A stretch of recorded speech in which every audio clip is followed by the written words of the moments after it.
Hello दोस्तों, नमस्कार। स्वागत है आपका आर के एंड आर जे क्लासेस में। दोस्तों, कराने जा रहे हैं पेट का प्रैक्टिस सेट। कुछ प्रैक्टिस सेट आपको यूट्यूब पे लाइव करा दिया गया है। दोस्तों, शुरू करने से पहले वीडियो को लाइक करें, शेयर करें। दोस्तों, यदि चैनल को सब्सक्राइब नहीं किया है तो सब्सक्राइब जरूर कर लें।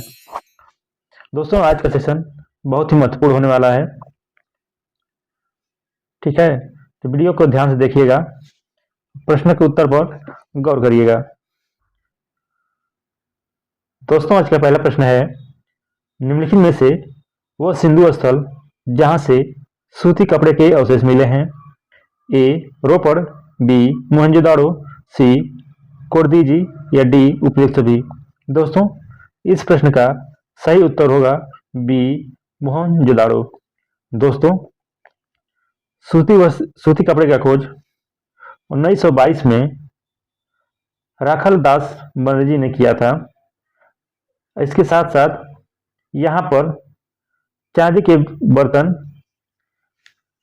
बर्तन में कपड़े के अवशेष और तांबे के कुछ उपकड़े जो सूती कपड़ों से लपेटे हुए थे, उनके अवशेष मिले हैं। चलते हैं दोस्तों अगले प्रश्न पर।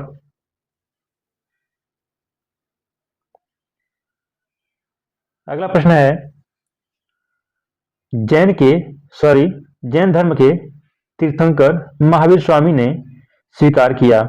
ए ईश्वर के अस्तित्व को, बी वेदों की अपौरुषेयता को, सी पुनर्जन्म तथा कर्मवाद को, डी उपयुक्त सभी। दोस्तों, इस प्रश्न का राइट आंसर होगा सी पुनर्जन्म तथा कर्मवाद को। दोस्तों, जैन धर्म के अनुसार सृष्टिकर्ता ईश्वर नहीं है। दोस्तों, सबसे इंपॉर्टेंट बात, जैन धर्म, बुद्ध धर्म और वैदिक धर्म, तीनों धर्म कर्म पुनर्जन्म की अवधारणा को स्वीकार करते हैं। अगला प्रश्न है, अशोक के किस अभिलेख से कलिंग युद्ध की जानकारी होती है? तो दोस्तों, ए 7वें अभिलेख से, बी दूसरे अभिलेख से, सी प्रथम अभिलेख से, डी 13वें अभिलेख से। दोस्तों, इस प्रश्न का राइट आंसर होगा डी 13वें अभिलेख से। दोस्तों, जो ये कलिंग युद्ध है, इसका परिणाम 13वें शिलालेख में मिलता है, अभिलेख में मिलता है, और कलिंग युद्ध से पूर्व अशोक चंडाशोक के रूप में विख्यात था। अगला प्रश्न है, मौर्यकालीन भारत के विवरण वाली इंडिका के लेखक थे? तो दोस्तों, शायद इस प्रश्न का उत्तर आपको पता ही होगा। बहुत प्रचलित प्रश्न है, काफी एग्जामों में पूछा गया है। तो इसका राइट आंसर होगा ए मेगस्थनीज। दोस्तों, क्या आपको पता है 1846 ईस्वी में ए स्वानबेग ने इंडिका पुस्तक को प्रकाशित किया था, और 1891 ईस्वी में जॉन वाटसन ने इंडिका को अंग्रेजी भाषा में अनुवाद किया। अगला प्रश्न है, हर्षवर्धन ने जयसेन नामक बौद्ध विद्वान को 80 बड़े गांवों की आय दान में दी। ये 80 गांव स्थित है, कहाँ स्थित है? ए कन्नौज में, बी असम में, सी ओडिशा में, डी थानेश्वर में। तो दोस्तों, इस प्रश्न का राइट आंसर होगा सी ओडिशा में। दोस्तों, हर्षवर्धन ने 606 ईसा में हर्ष संवत चलाया था। अगला प्रश्न है, विक्रमशिला महाविहार की स्थापना किस वंश के शासक द्वारा करवाई गई थी? ए पाल वंश, बी सेन वंश, सी पुष्यभूति वंश, डी वर्मन वंश। तो दोस्तों इस प्रश्न का राइट आंसर होगा ए पाल वंश। ए पाल वंश। धर्मपाल ने विक्रमशिला विश्वविद्यालय की स्थापना की और सोमपुरी, जो पहाड़ीपुरी बंगाल में स्थित है, वहां पर मठों का निर्माण करवाया। हरि भद्र नामक बौद्ध विद्वान रहते थे। अगला प्रश्न है, तैमूर के आक्रमण के बाद भारत में किस वंश का राज्य स्थापित हुआ? ए तुगलक वंश, बी खिलजी वंश, सी लोधी वंश या डी सैयद वंश। तो दोस्तों इस प्रश्न का राइट आंसर होगा डी सैयद वंश।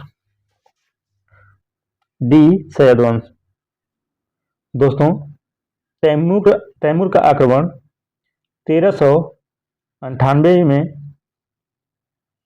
दिल्ली सल्तनत और तुगलक वंश के बीच हुआ और 1412 में नसरुद्दीन महमूद की मृत्यु के बाद तुगलक वंश का खात्मा हो गया। अगला प्रश्न है, दिल्ली में कौन सा ऐतिहासिक स्मारक भारतीय तथा फारसी वास्तुकला शैली का उदाहरण है?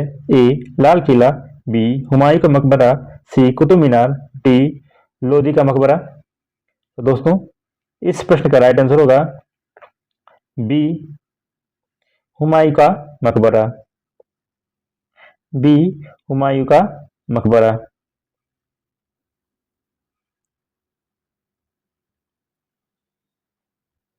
अगला प्रश्न है, शिवाजी के अधिकारियों और उनके कार्यों के संबंध में सुमेलित नहीं है।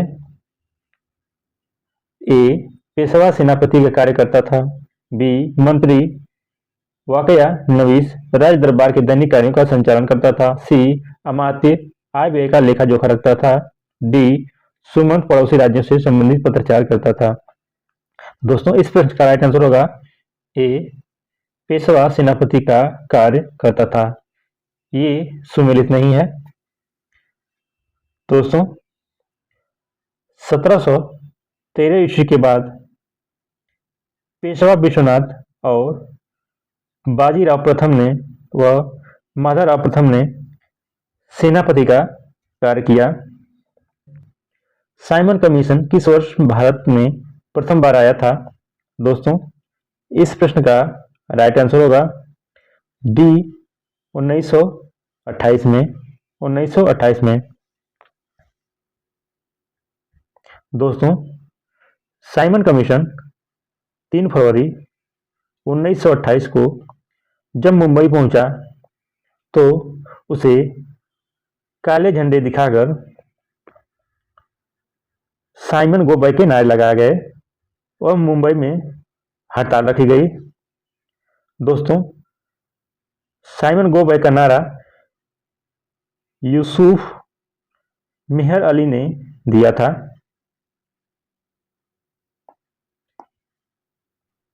अगला प्रश्न है, जनगणना 2011 के अनुसार भारत के न्यूनतम जनसंख्या घनत्व वाले राज्यों का सही युग्म। तो दोस्तों इस प्रश्न का राइट आंसर होगा बी अरुणाचल प्रदेश, उसके बाद मिजोरम, उसके बाद सिक्किम। दोस्तों अरुणाचल प्रदेश में 17 व्यक्ति प्रति वर्ग किलोमीटर, मिजोरम में 52 व्यक्ति प्रति वर्ग किलोमीटर और सिक्किम में 86 व्यक्ति वर्ग प्रति किलोमीटर रहते हैं। निम्नलिखित कथनों पर विचार कीजिए। कार्बन डाइऑक्साइड व जलवाष्प ग्रीन हाउस गैसें हैं। नाइट्रोजन एक निष्क्रिय गैस है जिसके कारण ऑक्सीजन की सक्रियता कम होती है।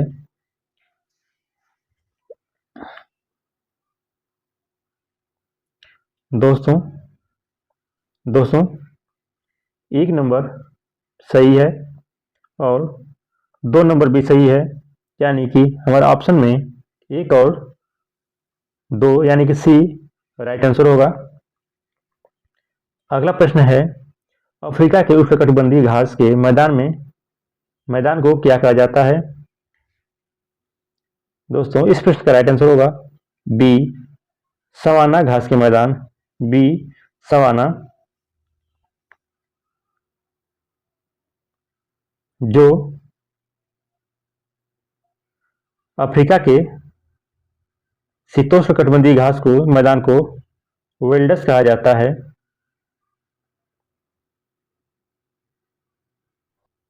सूची 1 और 2 को सम्मिलित करना है।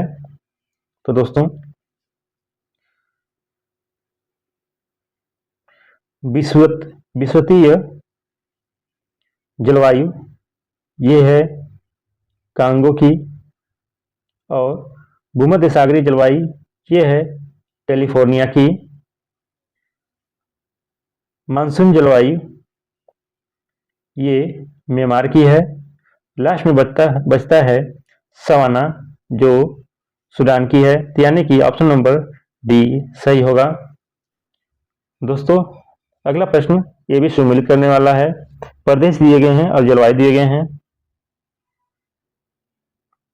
दोस्तों आइए मिलाते हैं। बांग्लादेश की जलवायु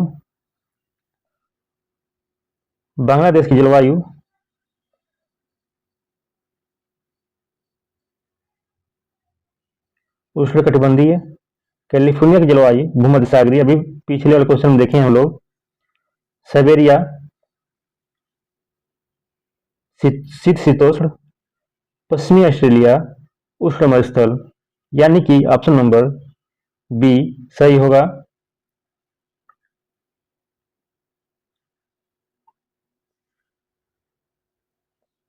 अगला प्रश्न है, भारत में राष्ट्रीय आय की गणना निम्नलिखित में से किसके द्वारा की जाती है? ए नीति आयोग, बी वित्त मंत्रालय, C State Bank of India, D केंद्रीय सांख्यिकी कार्यालय। तो दोस्तों इस प्रश्न का राइट आंसर होगा डी केंद्रीय सांख्यिकी कार्यालय द्वारा।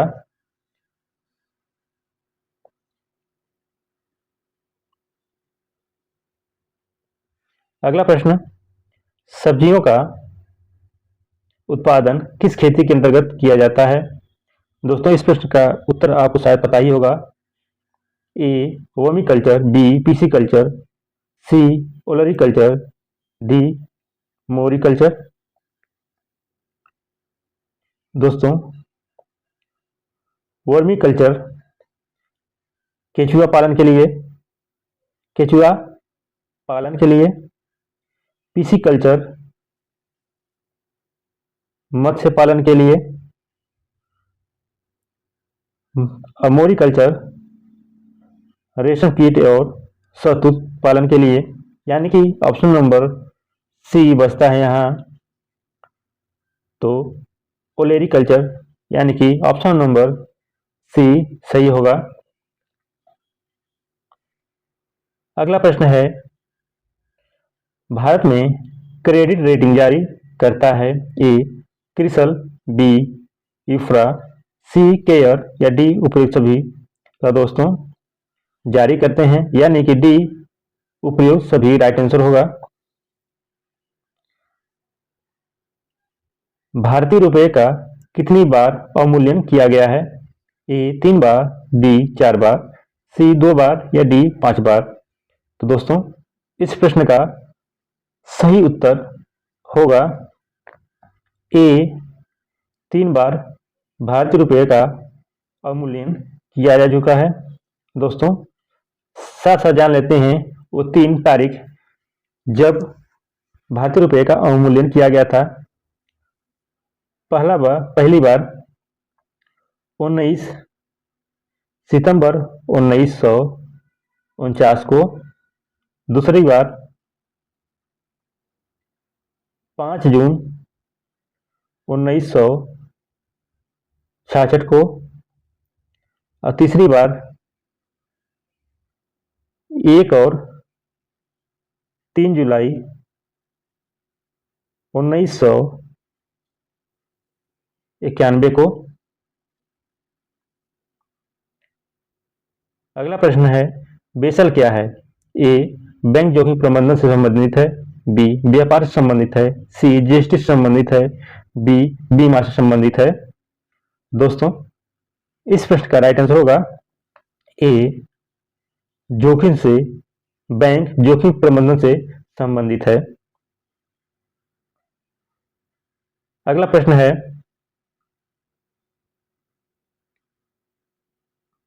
संसदीय सरकार में राज्य पक्ष हो सकता है ए निर्वाचित प्रतिनिधि, बी वंशानुगत व्यक्ति, सी मनोनीत व्यक्ति, या डी उत्तर सही हो सकता है, यानी कि option number D right answer. एक जैसी संवैधानिक व्यवस्था जिसका आधारभूत सिद्धांत कार्यकारिणी का विधायिका के प्रति निरंतर उत्तरदायित्व होता है, कही जाएगी। दोस्तों, इस प्रश्न का राइट आंसर होगा डी संसदीय लोकतंत्र। संसदीय लोकतंत्र। अगला प्रश्न, उच्चतम न्यायालय का न्यायाधीश किसको संबोधित करते हुए अपना त्याग पत्र देता है? ए मुख्य न्यायाधीश को, बी राष्ट्रपति को, सी प्रधानमंत्री को, डी उपराष्ट्रपति को। तो दोस्तों, इस प्रश्न का राइट आंसर होगा बी राष्ट्रपति को अपना त्याग पत्र देता है। दोस्तों, अनुच्छेद 124 में उल्लिखित है कि कोई भी न्यायाधीश राष्ट्रपति को संबोधित करके अपने हस्ताक्षर सहित लेख द्वारा अपना त्यागपत्र दे सकता है। अगला प्रश्न, अनुसूचित जाति तथा जनजाति को किस अनुच्छेद के अंतर्गत मौलिक सामाजिक, आर्थिक, राजनीतिक तथा सांस्कृतिक अधिकार दिया गया है? तो दोस्तों, इस प्रश्न का राइट आंसर होगा डी अनुच्छेद 17 के अंतर्गत। अनुच्छेद 17 के अंतर्गत। दोस्तों, अस्पृश्यता अपराध अधिनियम 1955 अधिनियमित किया गया। वर्ष 1976 में पुनः संशोधित कर नागरिक अधिकार संरक्षण अधिनियम 1955 नाम दिया गया। अगला प्रश्न है, निम्नलिखित में से पंचायती राज एक क्या है? द्विस्तरीय प्रणाली है, त्रिस्तरीय प्रणाली है, 4 स्तरीय प्रणाली है और 5 स्तरीय प्रणाली है। दोस्तों, इस प्रश्न का उत्तर आपको भली भांति पता होगा कि पंचायती राज एक त्रिस्तरीय प्रणाली है। ठीक है, त्रिस्तरीय प्रणाली है। 73 में संविधान संशोधन अधिनियम 1992 के माध्यम से पंचायती राज संस्थान को संवैधानिक स्थिति प्रदान की गई और उन्हें देश में ग्रामीण विकास का कार्य सौंपा गया। अगला प्रश्न, टाइफाइड रोग से मानव शरीर का कौन सा अंग प्रभावित होता है? ए फेफड़े, बी आंत, सी मस्तिष्क, डी श्वसन तंत्र। दोस्तों, इस प्रश्न का राइट आंसर होगा बी आंत। आंत इसमें ज्यादा प्रभावित होता है। द्रवित पेट्रोलियम गैस में कौन सा हाइड्रोकार्बन अनुपस्थित होता है? ए प्रोपेन, बी ब्यूटेन, सी मीथेन, डी आइसोब्यूटेन। दोस्तों, इस प्रश्न का राइट आंसर होगा सी मीथेन। दोस्तों, प्रोपेन, ब्यूटेन, आइसोब्यूटेन आदि हाइड्रोकार्बन के मिश्रण हैं। अगला प्रश्न है, निम्नलिखित में से असत्य कथन को छांटिए। ग्लूकोज का सर्वाधिक शर्करा कहा जाता है। ग्लूकोज को एल्डोहेक्सोज शर्करा कहते हैं। श्वसन की प्रक्रिया में फ्रक्टोज का विघटन होता है। डी सभी खाद्य पदार्थों में ग्लूकोज पाया जाता है। तो इस प्रश्न का राइट आंसर होगा सी। ये उत्तर गलत है, यानी कि प्रश्न के अनुसार ये उत्तर सही है। श्वसन की प्रक्रिया में फ्रक्टोज का विघटन होता है। अगला प्रश्न, निम्नलिखित में से सीएनएस का भाग है मस्तिष्क, मेरुरज्जु यानी ए और बी दोनों, या डी तंत्रिकाएं। इस प्रश्न का सही उत्तर होगा सी, ए और बी दोनों। दोस्तों, सीएनएस का फुल फॉर्म होगा central nervous system. Central nervous system. हमारा आज का अंतिम प्रश्न है, वर्ष 1984 में भोपाल गैस त्रासदी निम्नलिखित में से किस गैस के रिसाव कारण हुई थी? ए मिथाइल आइसोसाइनाइड, बी नाइट्रोजन, ए ट्राइनाइट्रोटाइलून टालुइन, डी CFC। दोस्तों इस प्रश्न का सही उत्तर होगा, आपको पता ही होगा भली भांति, काफी बार कई प्रश्नों काफी बार काफी बार कई एग्जामों में पूछा जा चुका है। दोस्तों इस प्रश्न का राइट आंसर होगा ए मिथाइल आइसोसाइनेट। दोस्तों मिथाइल आइसोसाइनेट का सूत्र होता है CH3NCO। दोस्तों यह यौगिक एक विषाक्त, रंगहीन और ज्वलनशील द्रव है। दोस्तों इस गैस के संपर्क से ही श्वसन संबंधी समस्या आ जाती है और इस समस्या से व्यक्ति की मृत्यु हो जाती है। दोस्तों आज के लिए इतना ही। वीडियो अच्छी लगी तो वीडियो को लाइक करें, शेयर करें और सब्सक्राइब करें, चैनल को सब्सक्राइब करें। थैंक यू, मिलते हैं अगले सेशन में।